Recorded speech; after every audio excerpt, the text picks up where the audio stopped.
我昨天不让人掏老窝了吗？本来寻思今天得吃折螺呢，但这帮老小子掏挺干净，不光菜没咋剩，我看我弟家的烤箱和冰箱里的俩猪蹄也没了。我一度以为这几个爹是借着聚会的慌他妈上我家上货来了。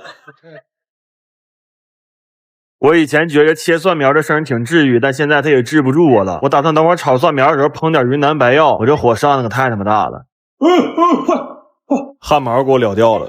这可他妈真他妈屋漏偏逢他妈连夜雨啊！家让人掏空了，汗毛还没保住。这排骨我原来是打算切成小块烹成蒜香骨吃的，气的也他妈忘腌了。好在这帮爹还给我留了点糖，烹成糖醋口吧，要不这可真是闺蜜一过，帽子到货，哥们一来含泪拜拜。今天这饭非常好做，因为全看他妈家里还剩啥。也行啊，没得选就是最好的选择呀。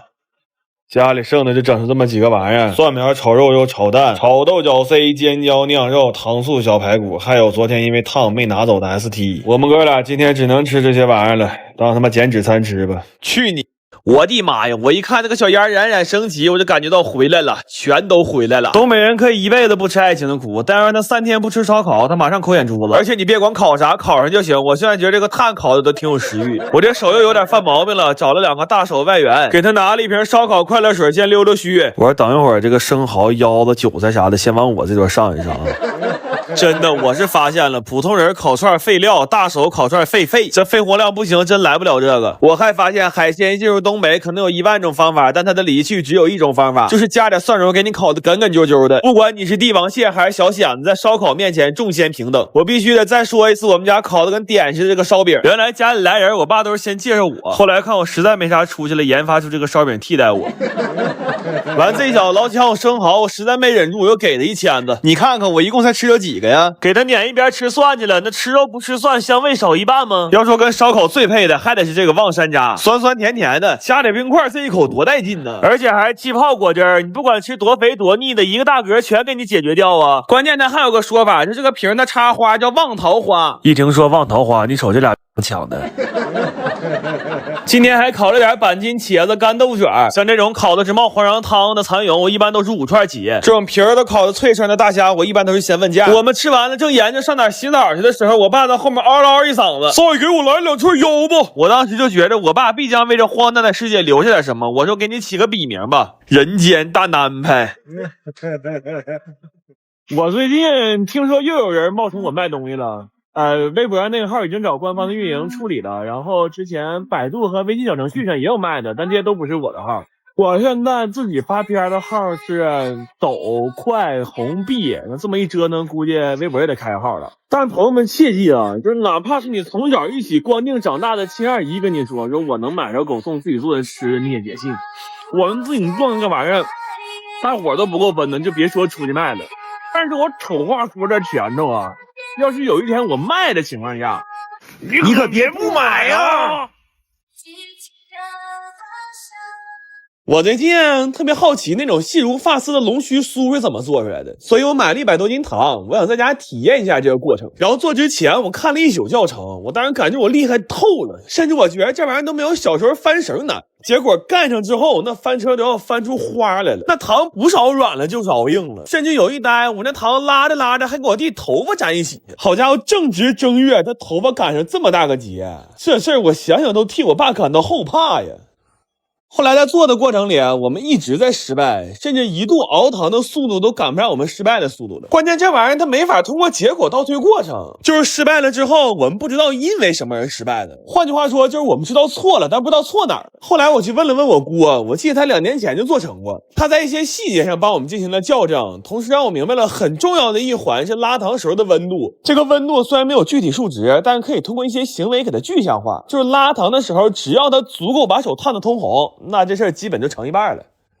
然后随着越来越成型，我们就打算去挑战超大份的了。做之前打算先补充一波体力，就喝了几个特仑苏早餐奶。这奶是我最近在淘宝囤的，最近他们百亿补贴活动，这一箱到手才30多块钱，比平时买便宜20多，我直接囤了3箱。现在去淘宝搜淘宝百补123，或者点左下角就能看着。还有好多数码产品也全网低价，价格贼合适，你们快去看看吧。但是这大号龙须酥拉起来可比小号难多了，很多环节都是亮面产生了质变。而且我发现多人一起拉糖，考验的其实不是默契，而是情感。那干的时候我仨都快毕业了，我当时就觉得有些老话说的还是有道理的，这3个和尚凑一起呀，他果真是没水喝呀。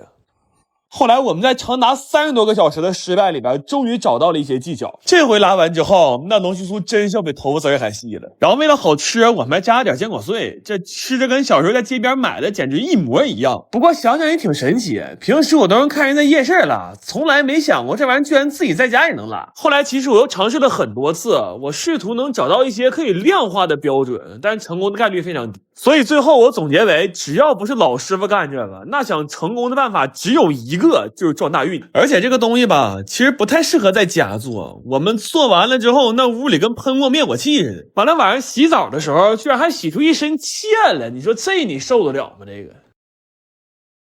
我最近特别爱吃那种即食的带鱼罐头，尤其是吃饭的时候，就不管桌上多少个菜，要是不开2罐带鱼罐头，就感觉这饭吃的空落落。所以我去买了300斤冻带鱼，我寻研究研究这玩意儿在家能不能做。不过刚开始我们很纠结，就这层银膜需不需要去掉。后来试了好多做法，还是决定给它刮了。因为在北方买的冻带鱼，它的死亡时间可能比我年龄都长，这就导致它外面那层膜特别腥，炸的时候还容易糊。但是这层膜呢没那么好刮，而且内脏化了还有特别大的腥臭味。我们整整干了40个小时，从黑天到白天又到黑天。我从最开始闻不了腥味，后来活生生的给我干的都闻不着腥味了。妈，这活干真绝了。然后这冻带鱼在刮完膜之后，还得再去除它的贴骨血和黑膜。为了吃的时候口感更好，我连那鱼翅都给剪了。真的，我从来没见过这种颜色的带鱼肉。没想到脱去了现实主义的灰色外衣之后，里边居然藏着一颗粉色内心。这带鱼肉现在直接上嘴舔一口都不行，那完全是母婴级的处理标准。不过收拾的这么彻底吧，就是有点费钢丝球。我第一天买了50个，第2天买了100个，第3天我眼见着那超市连夜上了8箱货。但好巧不巧的是，这会儿我们已经把鱼都处理完了。这些带鱼在切成段之后，还需要再腌制一下才能下锅炸。这会儿正好没啥事儿，就试试在得物买的新衣服。最近天暖和了，在得物买了几件小七喜的卫衣和外套，这一件才100多块钱。马上开春了，出门穿个卫衣正合适。有想买的直接点评论区链接就行，还有机会抢1000元的无门槛优惠券呢。这几件衣服都是他家的，现在换季有折扣，可划算了，你们快去看看吧。然后这些带鱼段腌好了，就可以直接下锅炸了，一点淀粉都不用放，炸透了就是特别好吃的干炸带鱼。不过一下炸了这么多鱼，屋里还逐渐有了点炸东西那种香味儿。这现在呀，地是腥的，天是呛的，整得我一时之间都不知道朝哪边喘气儿了。然后为了让这罐头更好吃，我还放了好多五花肉和黄豆。现在炸好的带鱼段再配上汤料辅料，就可以直接放到高压锅里压了。这出锅之后就已经非常好吃了，软烂入味，就连鱼刺鱼骨都吃得特别酥。不过这鱼类罐头放凉了才是最好吃的，而且汤汁还会变成这种端端的鱼冻。这回呢一共做了2个味的，一半红烧一半香辣。就这要是拿到单位或者学校食堂去吃，那放饭的时候绝对是全场焦点。然后还有一个特别好吃的吃法，是可以把它拌到一碗刚出锅的米饭里，等平时犯懒的时候来上这一碗又能吃饱又能吃爽的猫蜜饭，吃完了再来瓶甜水猛劲儿打个嗝，我天哪，这不绝世香香吗？快乐，我今天太快乐了，我决定啥快乐我吃啥，什么碳水呀、热量啊，我也不管了，我就这一顿把我那个收藏夹老窝捅它。奶茶都多长时间不敢喝了，今天放开了，今天这俩字儿猛续，再来一块咬一口满嘴流油的大肥肉。奶茶就肥肉，谁都别想瘦。炸鸡这玩意儿3天不吃我就想，所以我今天要吃出3天的量，这就叫快乐他爸给快乐报信儿。快乐你妈到家了！但我今天最快乐的事儿不是这个，是我把我弟的一个旧手机拿到转转 APP 上卖了。他们家回收手机价格高，我旧手机还卖了4000呢，而且免费上门收货，我家都没出就把手机给卖了。哎呀，我这波可太赚了！就这种快乐像啥呢？像你在要洗的衣服兜里翻出钱来了，完了你仔细一看，原来这是你对象的衣服。意外收获呀！我为了再放大一点快乐，我干了一包10片芝士的方便面。哎呦，我这顿饭吃的，我们爷俩容易下不来桌啊！来吧，吃快乐，不吃香香了。烤瓜、葡挞、翠花、辣炸、可沙、芝拉、蒜黄，还有最快乐的 NC。